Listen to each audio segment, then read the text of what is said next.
হায় হায়, নাহিদ রানার ১৫০ গতিতে বল মারতে না পেরে মাথা ফাটিয়ে ফেললেন শ্রীলঙ্কার দুর্দান্ত খেলোয়াড় ওপেনার নিশাঙ্কা। নাহিদ রানা শ্রীলঙ্কার বিপক্ষে গতির ঝড় তুলেছেন।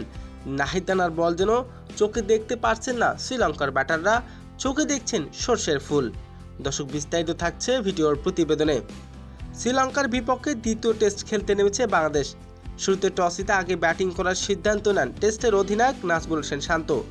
বাংলাদেশ আগে ব্যাটিং করতে নেমে শুরুটা তেমন একটা ভালো করতে পারেনি, তবে সবকটি উইকেট হারিয়ে 238 রান তুলতে পেরেছে বাংলাদেশ।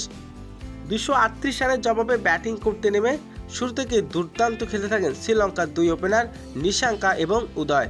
বাংলাদেশের প্রত্যেকটি বলারই ছিল দুই শ্রীলঙ্কার ব্যাটারদের সামনে পরাস্ত।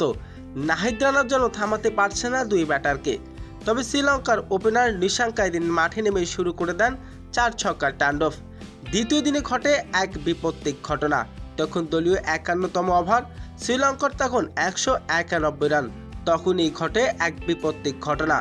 বোলিংয়ে আসেন নাহিদ রানা, স্ট্রাইকে ছিলেন শ্রীলঙ্কার ওপেনার দুর্দান্ত খেলোয়াড় নিশাঙ্কা। নাহিদ রানার করা বলটি একটি বাউন্স হয়েছিল, তবে বলটি লেগ সাইডে খেলতে চেয়েছিলেন তিনি। বলটি ব্যাটে না লেগে হেলমেটে লাগে নিশাঙ্কার। তবে নাহিদ রানার বলের গতি ছিল 149। অল্পের জন্য বেঁচে যান নিশাঙ্কা।